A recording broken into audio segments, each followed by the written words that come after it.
All right, welcome everyone to our session on West Park High School and the design of West Park High School, Born Inclusive. Here is a link, a bit.ly link that will take you to some resources that we put together for you to look at during and after this session.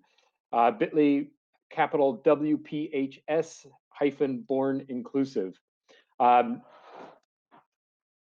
We are excited to introduce ourselves, and I'm going to hand it over to Becky. In high school administration. Prior to that, I was a math teacher, and we are so excited to share with you all of the steps of our journey that we've taken so far in opening West Park. I'm going to hand it over to Kathy.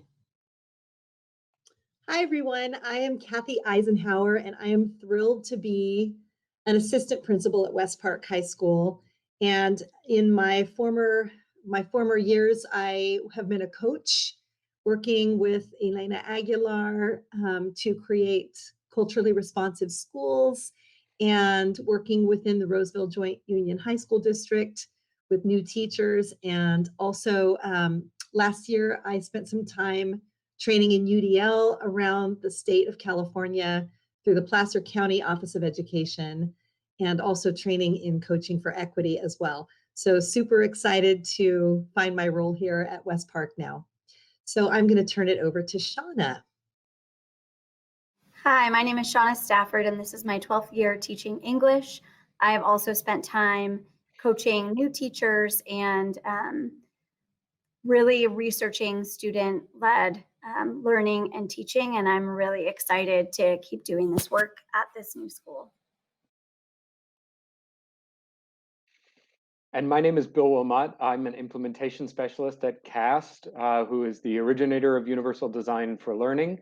And I had the great honor to work with Becky, Kathy, and Shauna, and all of the rest of the staff at West Park High School to envision what their new school was going to look like.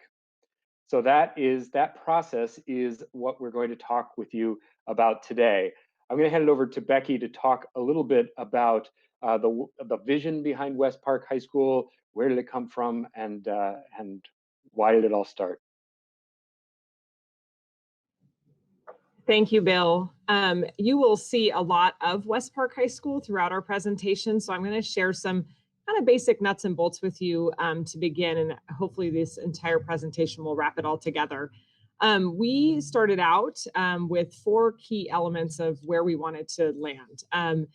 You will see a video later on in our presentation that shows you the very unique design of the school. And so just purely based on the fact that we were coming into a school that had a very unique design, we knew that this school needed to be innovative. We're the 6th high school in a high school only district in the northern part of California.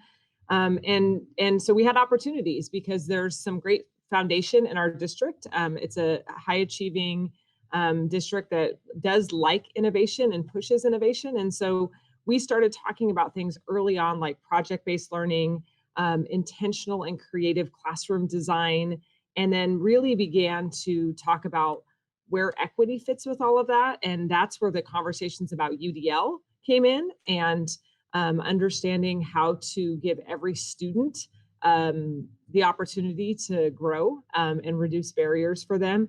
We also are well immersed in our district in culturally responsive teaching. We are currently working with National Equity Project and training our staff on different approaches that they can be taking. So that was already in place.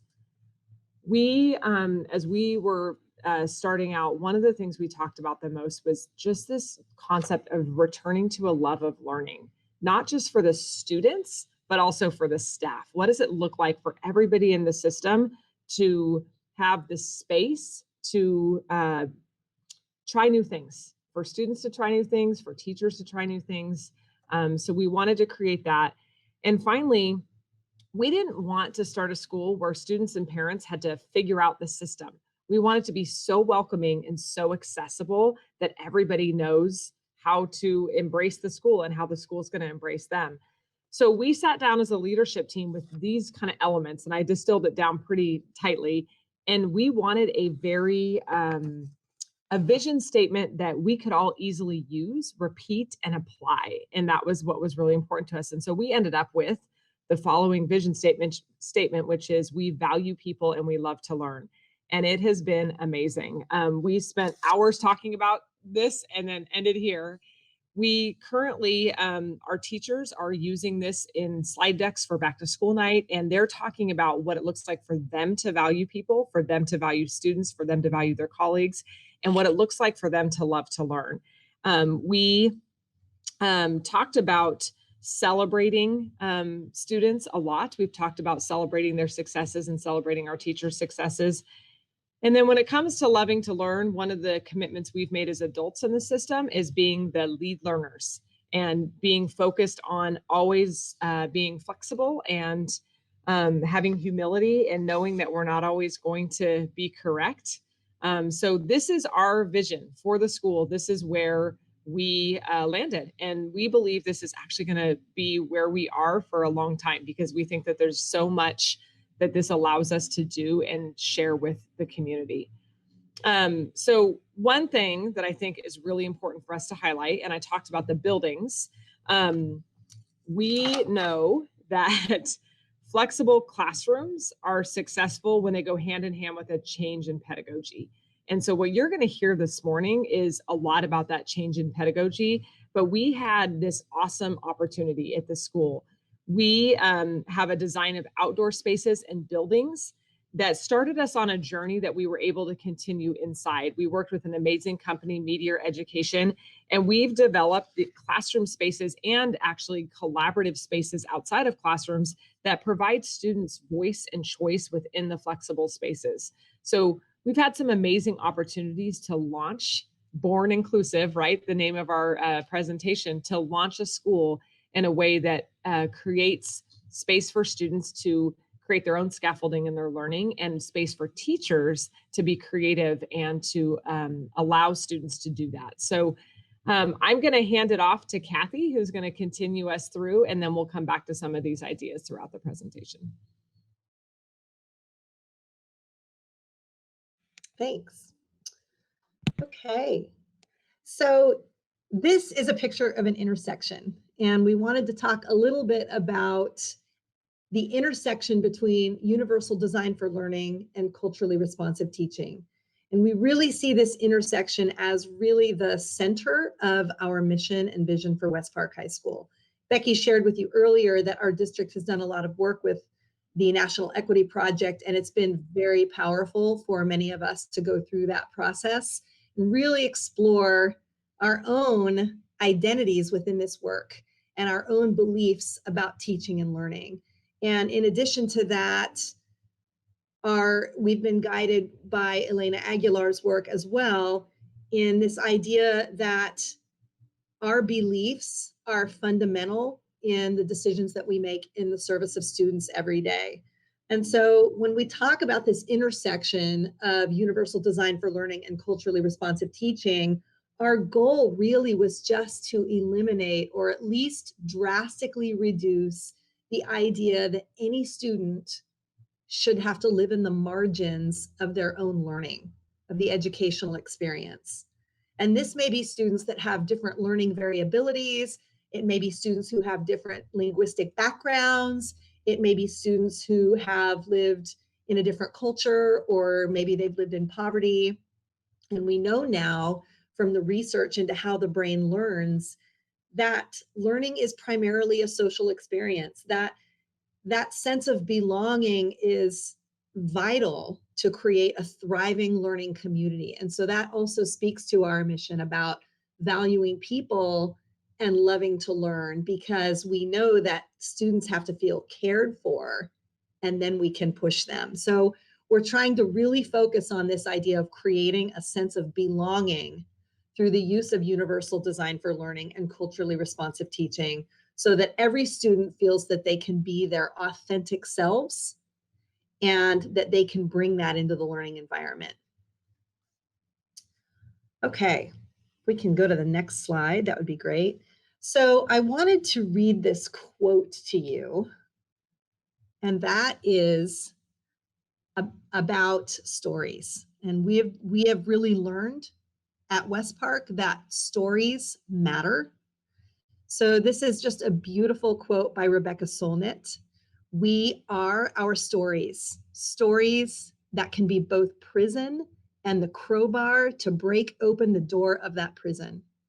We make stories to save ourselves or to trap ourselves or others, stories that lift us up or smash us against the stone wall of our own limits and fears. Liberation is always, in part, a storytelling process. Breaking stories, breaking silences, making new stories. A free person tells her own story. A valued person lives in a society in which her story has a place. And we envision a school where every student, every parent's story has a place. And not just that we see these stories as a strength, but they become the fabric of the way we design the school. And I was lucky enough to meet Bill Wilmot last December at a UDL training. And I remember he said something to me, and Bill, I don't know if I've ever shared this with you, but you said, I love talking about new school design because it's our chance to ask the community what they want for their school. And when you said that, I knew that we would be able to work together because that was where we wanted to go. Okay, at this point, I'm going to turn it over to Bill, and he's going to talk about our journey together with him to collect some data and to embark on this West Park Design Studio. Great. So in that conversation with Kathy in December, a year ago, I could tell that we couldn't just come in and do the standard UDL training and kind of get people up to speed on UDL and have it really make a difference. So she and I embarked, and Becky and others at the school embarked on creating something that would help launch this vision that they both just outlined. And so we created the West Park Design Studio. The goal, the plan was that at the beginning of the summer, I was going to come out there to Roseville, California, and we were going to run the West Park Design Studio. Well, it didn't play out that way. It ended up being all remote. They were largely together. I was on the screen. I still have not met most of them in person, but someday it will happen. So just to dig into a little bit about the design studio, and then we're going to talk about how that played out. How has that played out in reality as we've started in the first few weeks of school? So these are some of the goals of the design studio. We really wanted to develop our designer mindset and some processes to think through things in a kind of organized way with UDL embedded and with culturally responsive teaching embedded in that. To learn a few key design tools like journey mapping, we'll briefly introduce that later. And then really to tie mission, values, and the UDL concept of expert learning to explicit day-to-day, everyday practice of UDL and culturally responsive teaching. So I love this quote from Dwight Eisenhower: plans are worthless, but planning is everything. So we went into this design studio with this in mind, right? Not that what we came out with was going to be exactly the way it unfolded, and we were going to just have a check mark, a list of check boxes, and we were going to check things off as they went to plan, but that the planning itself was the learning, right? The process of going through that was going to establish for us habits and practices and ways of seeing the work that was going to remain valuable as we dove into the day-to-day work of running a school, running a classroom, and working with learners. So the first thing that we did, I think one of the most important things looking back on it, was we did some pre-work of gathering data, right? And I see no line between the stories that Kathy was talking about earlier and data. They're two words for the same thing. We're trying to understand the experiences of students and the experiences of families. So we had focus groups with parents and students, surveys of parents and students, community meetings where Kathy and Becky and Kathy and others were sharing what the school was going to look like, and then also listening to what others wanted the school to look like. We had a grand plan for shadowing students, and then we all went remote. Kathy, can you talk a little bit about, this was our plan for gathering data. What did that look like in reality? What did it feel like? What was it really like? Yeah, thanks. It was an adventure for sure. And it was just such a fun adventure. Becky and Shauna, all of us were a huge part of this process. And I would say that moving it to a virtual online platform was interesting. But at the same point, it was really, really beautiful to be able to listen to the experiences of students in the past with school, and to really ask, what are your hopes and dreams for a school, and what has worked for you, and what advice can you give us as we're designing this new school? And I remember having conversations with Becky and Shauna at different times about what they experienced when they shadowed a child at the middle school, and just getting to know what that child's experience was like in this immersive way, to walk through the day with a child to see what their perspective was like. And it really cultivated a lot of empathy within us as leaders. And it really helped define this listening stance that we've taken as leaders with West Park. So I would say, there were times, honestly, where it brought me to tears just listening to the stories of our community, and it became a major driving force in the decisions we made. So that listening to stories is incredibly powerful. Here are just a few of the questions that we asked in. These were either in interviews or in focus groups or in surveys. What are your hopes and dreams after high school? When have you felt particularly included in the learning experience? When have you felt excluded? And this is one of my favorites. What advice would you give to us as we build this new high school? So really taking and centering those voices of learners and centering those voices of families so that we can learn from those first. So what did that give us? That gave us huge amounts of essentially qualitative data, right? These stories. The way that we took that data and made it digestible and understandable was we kind of put it in two buckets. Data that would help us expand the vision for West Park High School. So where were parents and learners kind of sharing what they really wanted out of high school. And then data that would help us define the problem that we're trying to solve. Here, problem in a positive way, right? What are the kind of the boundaries of what we're looking for, what parents, what families, what learners are looking for? How do we define that problem? So we kind of created those two data sets that we could dive into throughout this design process. So a little bit on the defining the problem data. This is from the question, tell us about a time you felt included, a time you felt excluded. So student one said, when I got to the school, I didn't know how to speak English, and a student showed me all around the campus. He's my favorite friend. That's his middle school experience. Excluded, everything has been great. So that's the experience for some students, but it's not the experience for all students. Here's student two. Tell us about a time you felt included. I don't really remember. Sorry. That is heartbreaking sentence to hear from one of our learners, but a powerful statement of when they felt excluded. Another time also was when we were talking about Black history. It's not Black history, which was about slaves and stuff. And my teacher asked me that what my African opinion was about it, and everyone would stare at me. It was super uncomfortable and really insulting. Like, am I supposed to be in Black Encyclopedia of Slave History? But that's all, I guess. The student there, in their voice, is defining the problem for us. They're crying out for solutions to that problem.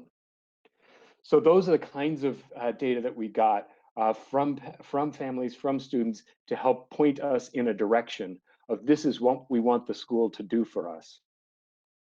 Then vision data. This is kind of a graph processing lots of data from the learners. The question, what can your teachers do to help you learn better? So as we pointed to earlier, and we'll talk about more, 36%, 37% of students are saying, I want clear and flexible supports. Another 23%, I want a strong teacher relationship, and I want teachers to be available for help. So all of those things that they're really asking for to enrich, and they're envisioning to enrich their learning experience. Some responses to what advice and what do you want the school to, what are your hopes and dreams? To get better at the things I love. To create a positive, kind campus where everyone feels welcome, to make a strong and beautiful school. And from families, please just keep everyone in mind, no matter their interests and talents, teaching students to think and problem solve on their own, and creating spaces that promote inclusivity and encourage creativity. So one of the key, and Becky pointed to this already, one of the key processes, one of the key moments in thinking about universal design for learning is identifying barriers. So we had running throughout these 2 days, these moments for us to kind of record our ideas. What are some of the barriers? We're looking at all of this data. We're trying to absorb these stories. What are some of the barriers that we're seeing that may be embedded in school that are preventing learners from reaching their goals, or preventing parents or families from participating in school in the way that we might want them to? So we had this Google form of barrier hypotheses, and we just kept adding more and more and more. And that was a document, then created a document that we could go back to. And we could use that as we were thinking about we created a process for designing systems and structures of school, how to identify barriers to learning that are embedded in those systems and structures, and how to create flexible ways to participate in those systems so that we could broaden participation with more families, with more constituents, even beyond families, and of course, with our students. So those identifying barriers, that was a kind of a crucial piece that was woven throughout those 2 days. And then we kind of zoomed into thinking about barriers, and this quote from a student kind of tells us exactly why. I think the thing I'm most nervous about is that on the first day, something will go wrong. I'm also nervous that I might be late on my first day, because if school is going to start at 7:45, I might not wake up that early. So there's anxiety and nervousness built into the first day of school. So in order to kind of make these abstract ideas as concrete as possible, we used a process called journey mapping that really allowed us to dive into a particular experience. We chose to focus on journey mapping the first day of school. What is that process going to look like? So journey mapping is a tool that you can use to, this top row here really creates a timeline of events. So you're kind of laying out minute by minute, hour by hour, what is the first day of school going to look like? What do we want that experience to look like? And then this second row, we use to map a hypothetical learner. So we broke up into departments. You're seeing an image of the English department's map here. They each chose a different learner to think about, someone that they knew well, that they could kind of imagine what their reactions would be to this first day of school. Each of those colored dots is a different learner. So the green dots are following one particular learner through that day. And what are the emotional highs and lows for that student, and why? What's getting in the way of them engaging with that moment, or why are they particularly excited about that moment? Then we use that process to identify barriers and think about redesign of that of that moment of the day.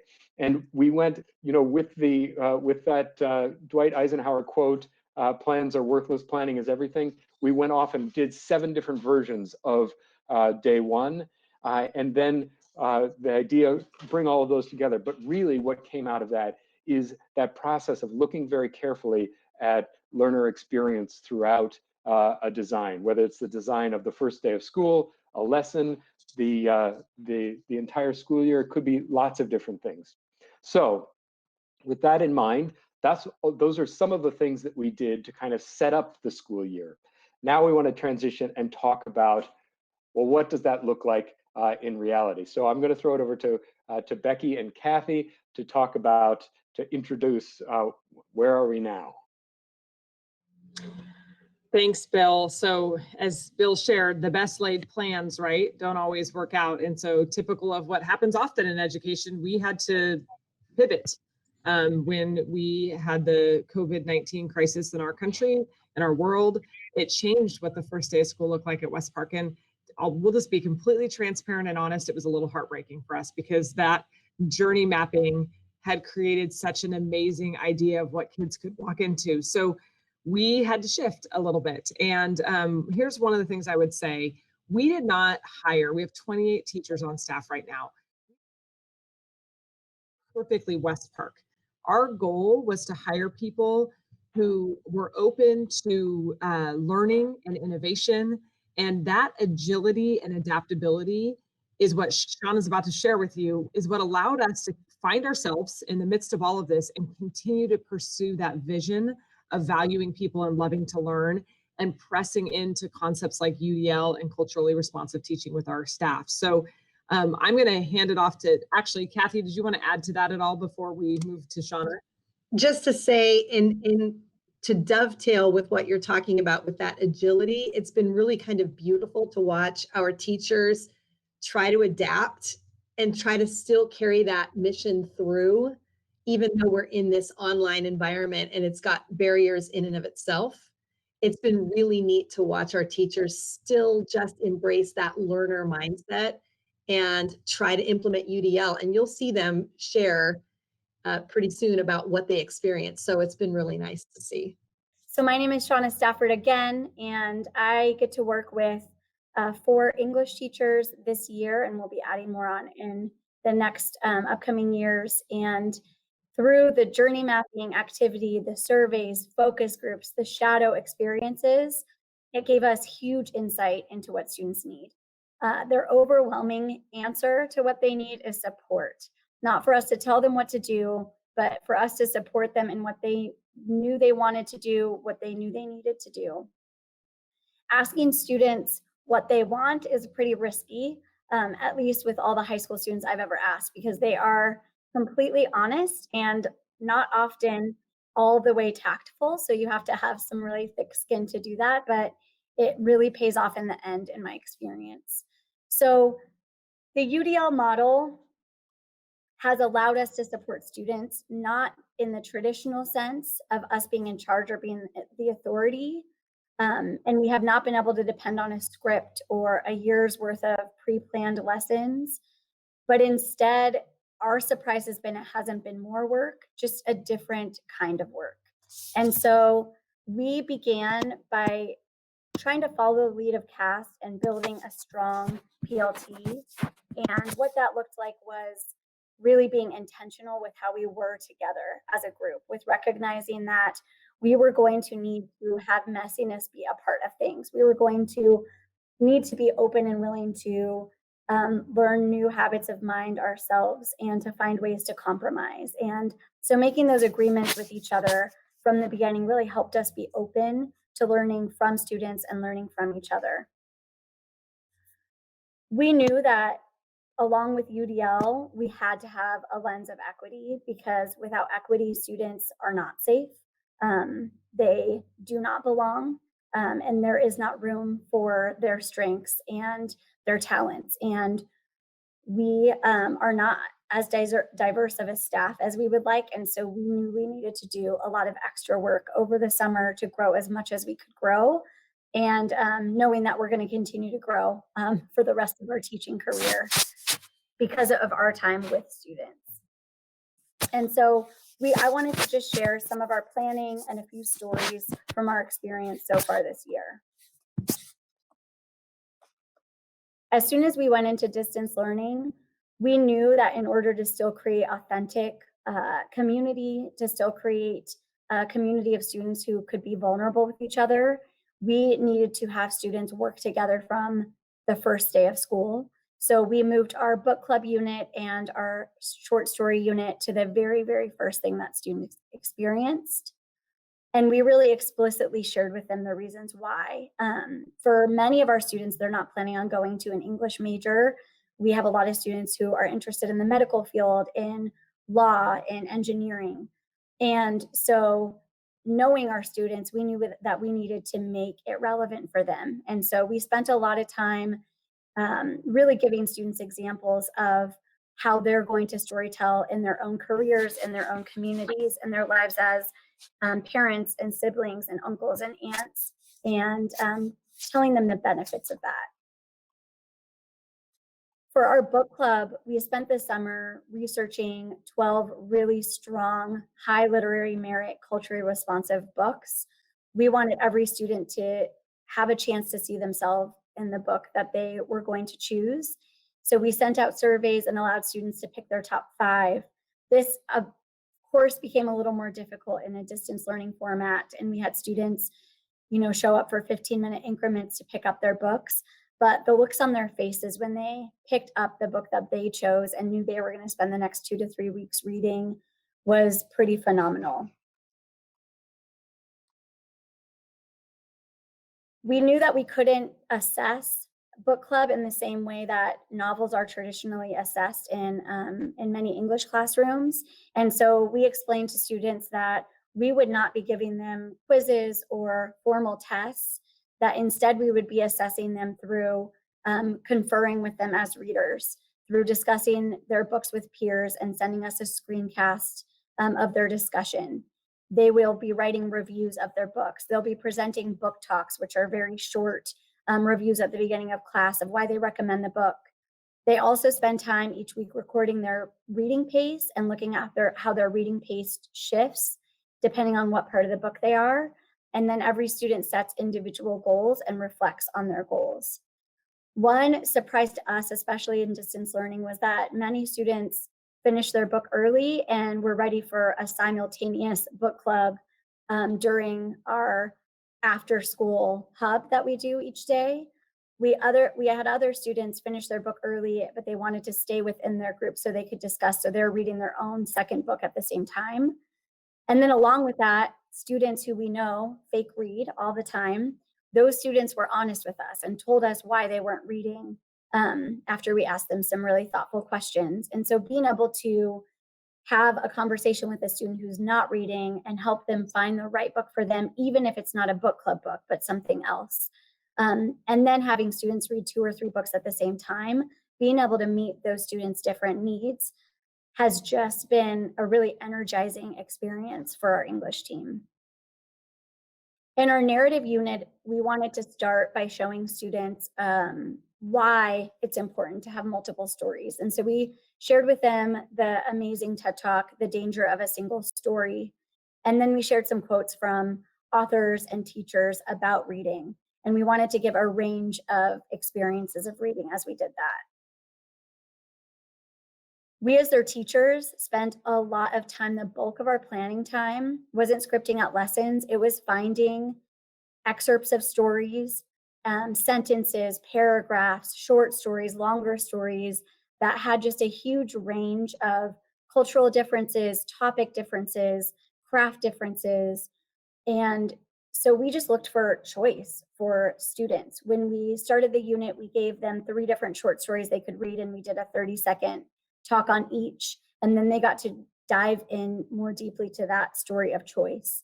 Each day, students do notebook writing, and in those short little notebook quick writes, they get to write about anything that comes to mind for them. And then we also teach them how to mimic some of the language in the stories.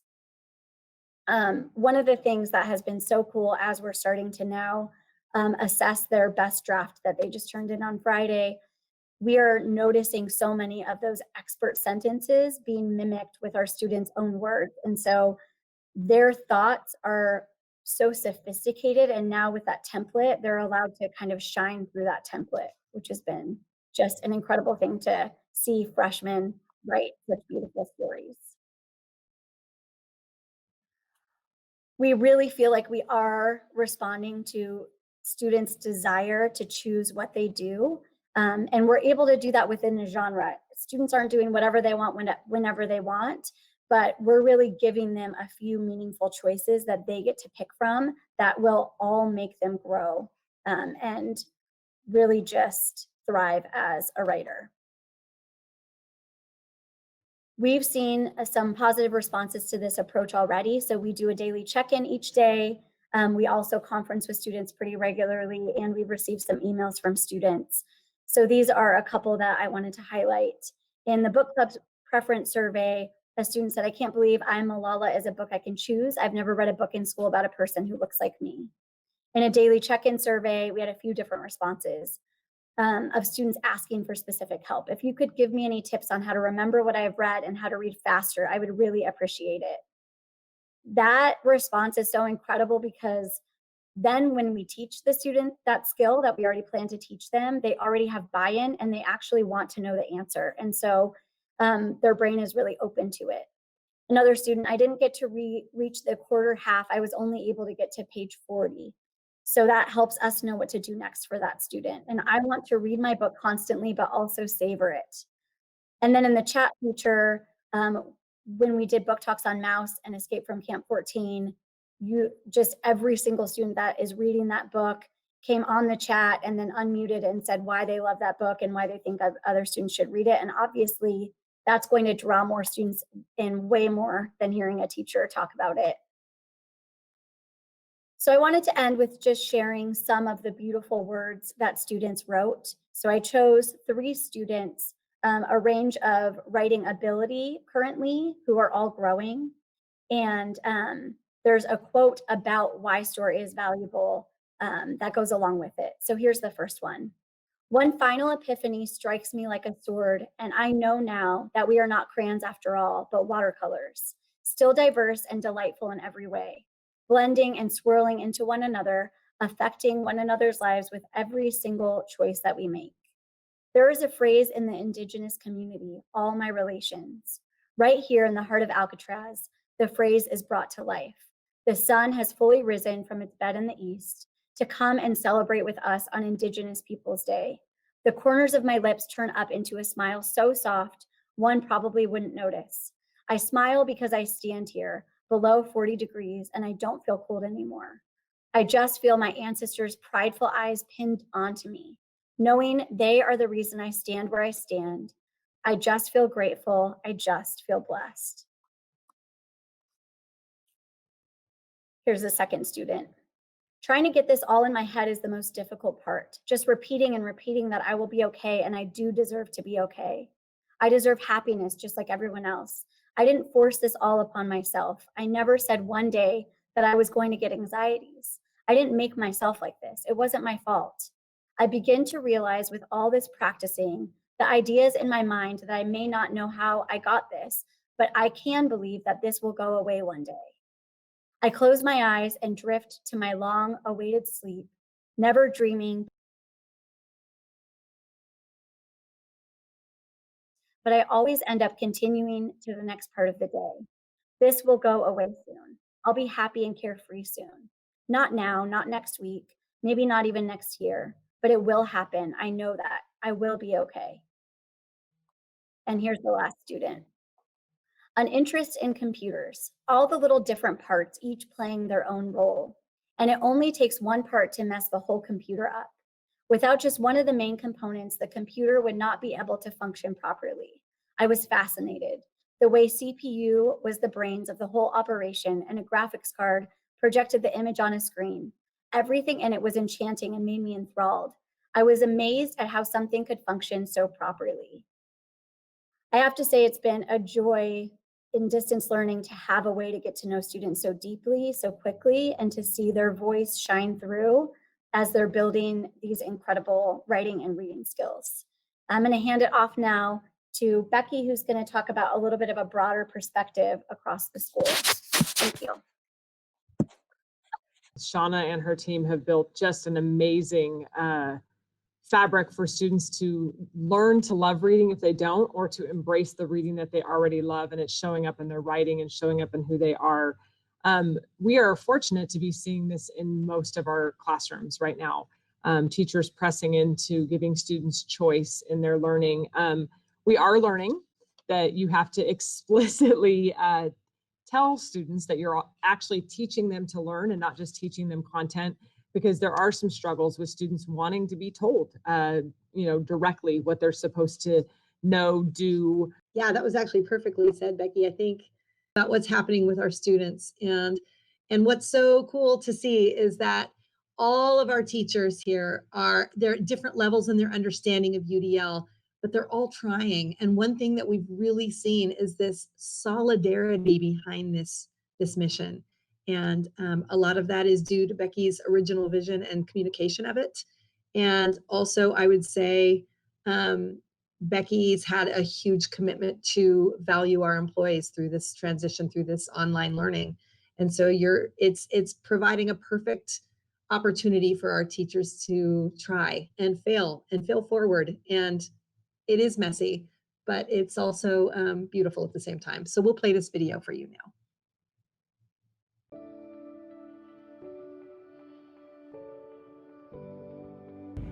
Hello, my name is Brittany Clendenin, and I am the Activities Director and Yearbook Advisor at West Park High School. I was asked to explain what culturally responsive teaching and universal design for learning look like in my classrooms. Yearbook and student government are far from what one might consider an academic classroom. While my classrooms are standards aligned, it's a bit different than math, science, or an English course.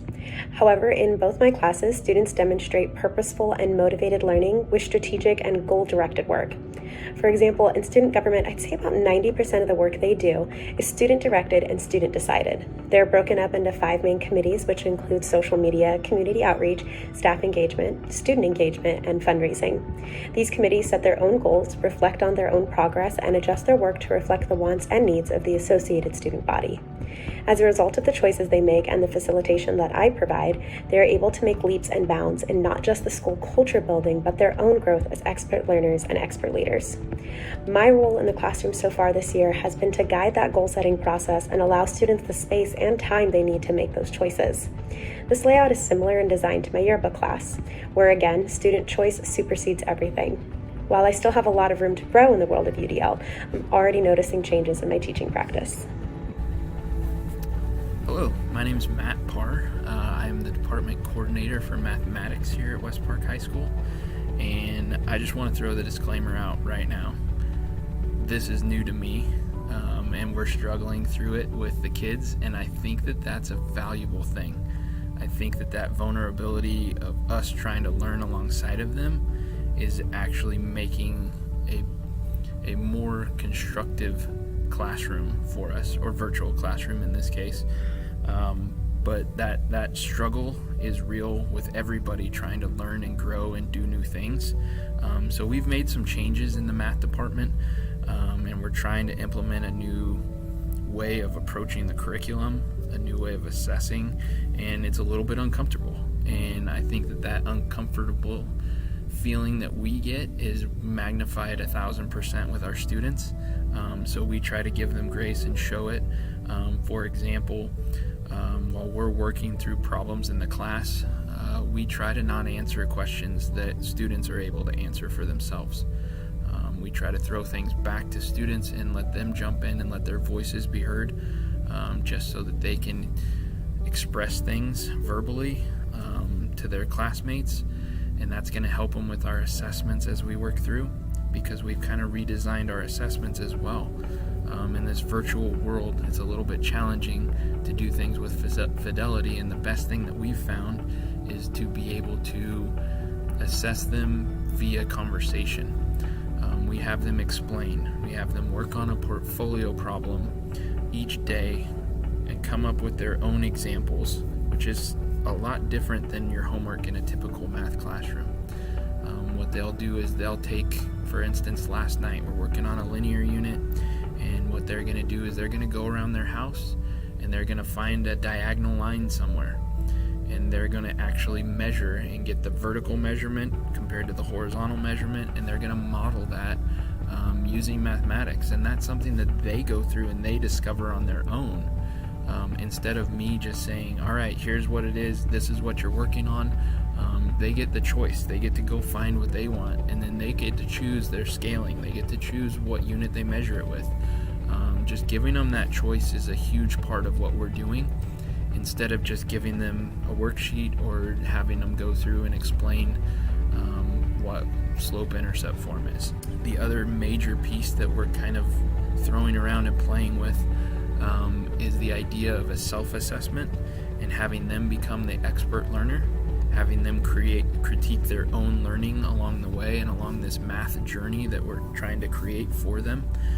So they'll do a problem for us. One of our department members will shoot a video of a way to solve this problem, and then they'll watch that video right after they've solved it and reflect on their own learning as to where their gaps are, where their strengths are, what needs to be readdressed, what they need to talk and communicate with us about so that we can redirect their learning and try to improve as they go along the way. I wanted to share one example of how West Park English is attempting UDL and culturally responsive teaching. So we decided to start out with a short story unit because we felt like that was our best bet to get to know students really well in this crazy distance learning model. And we also knew that it would allow us to just put a ton of culturally responsive text in front of our students. As part of the writer's workshop approach, which is what we use, students receive a mini lesson and do a quick write each day. And for each of those, we've been really careful to make sure that we're using authors and stories of all different backgrounds and about all different topics. And we know that not everyone will connect with every student, but we've found students being drawn to specific ones. And we have noticed students using what they're reading in their own writing as they draft their short story. We have loved giving feedback to students during the process, and that has allowed when students, it's time for them to self-assess using the rubric, they're really assessing their best draft because they have made it better and better over the course of the last 2 weeks. And they really knocked it out of the park. So we'll see what happens next, but we have loved doing this work with students so far this year. Thanks.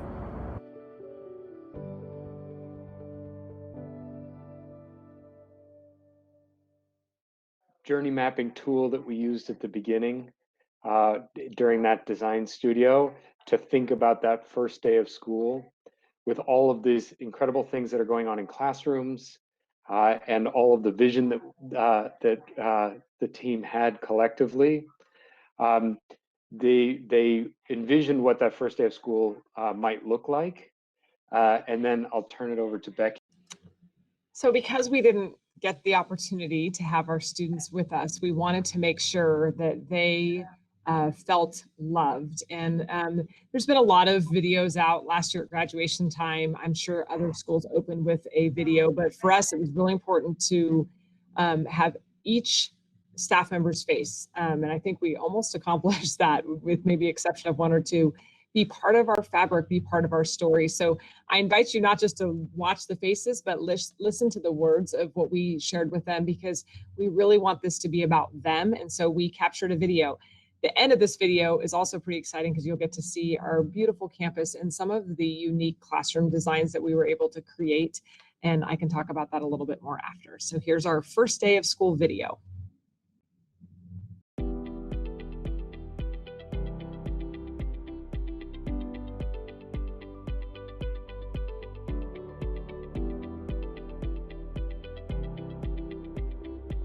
The time has come.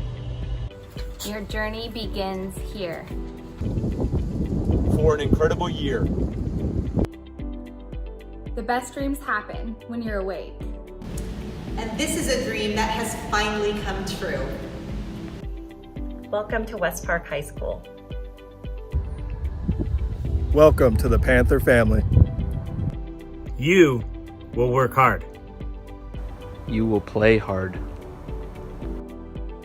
You will learn extraordinary things. You will make friends. You will make memories. This year, You will value each other.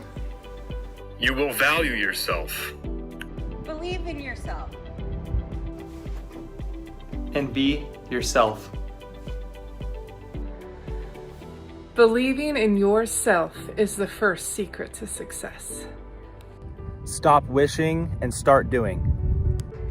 Be ambitious for this year. But remember to have fun. This is our time. The adventure awaits. Never give up on your dreams. And all that you are meant to become. It starts here. It starts now. It starts with us. We are many voices. With one mighty roar. We are Panthers. Welcome. Welcome. Welcome. Welcome. Welcome. Welcome. Welcome. Welcome. Welcome. Welcome. Welcome to West Park. Welcome to West Park. Let's go Panthers! Go Panthers! Go West Park! Go Panthers! Go West Park. Go Panthers!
I get teary-eyed still watching that. I want to share a little bit. Obviously, we had a unique opportunity, a very unique opportunity to open a brand new school that has amazing space and opportunities to choose furniture and things like that that are different than what a lot of us would experience. I really want to believe that I was at my previous school for 17 years. I really want to believe that where I am as an educator, I would have started to take steps regardless of the building and the furnishings and all the splashy thing that you're seeing to change education for students. And so we wanted to give you some practical first steps, maybe things that are not reliant on purchasing, having a new school building or purchasing new furniture or things like that. And so I want to share with you a few ideas and thoughts we had about what that might look like. We really valued listening to students and understanding their experiences. That shapes so much of what we do. Those interviews we did, the focus groups we did with parents, where we sat on Zoom calls with them and let them share their hopes and dreams for their students and how their students learn best and how their students, what their struggles have been. So we would encourage you, that's a very easy first step towards shifting towards inclusivity and UDL and culturally responsive teaching is listen deeply to the experiences of students and parents. One of the other very practical things, we want movement in our classrooms. We want students to move. We want students to have choice in where they sit. We want them to work in different groups. We want them to engage in different settings of learning in each classroom.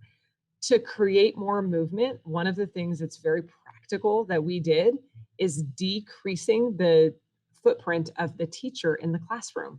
I have a deck of UDL cards that helped me do some furniture designing, and the perspective is that if you have 36 students in a classroom, that teacher should have 1/37 of the space. And it's not to minimize the importance, because we do not minimize the importance of our teachers, but it's to be mindful of the fact that the more space we create for students, the more we can move around.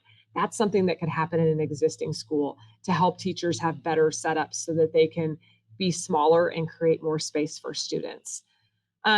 I think the most important thing for Kathy and I and our leadership team is to give teachers space.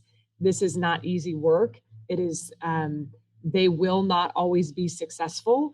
And our job is twofold. One, to pick them up, hand them an ice cream bar and tell them you're doing awesome, which we've done already this year. And then the second piece is to process with them and allow them to refine their practice without any fear of that we're going to have a negative reaction to them. So that's a huge thing. And it's just a mindset shift in a lot of ways. And I think finally, we really are trying to reimagine traditional systems that are found in schools. So looking at how are you running faculty meetings? Are you talking at teachers? Are you giving them a UDL experience? Do they have multiple ways to access the information you're sharing? Even down to IEP meetings. What is a parent experience in that? What is the student experiencing in that? So we're looking at these traditional systems in schools and trying to apply the same lens so that our entire school is born inclusive, not just our classroom settings. So I want to leave you with one thought before I turn it back over to Bill and Kathy. This is where we are. We've realized it's the environment, not the student, that needs to change if we are going to close the opportunity gaps that exist for our students. And so that is what I want to leave you with. I thank you so much for joining us from my end, and I'm going to turn it back over to Bill and Kathy to close us out. We just wanted to end with some reflection questions so you can begin to think about taking some of those ideas that Becky was just talking about and thinking about those in your own context. So what have you heard today that you could apply in your context? Who would you want to share some new ideas with? Who are the go-to people, colleagues at your school that you really want to talk to after this and share ideas?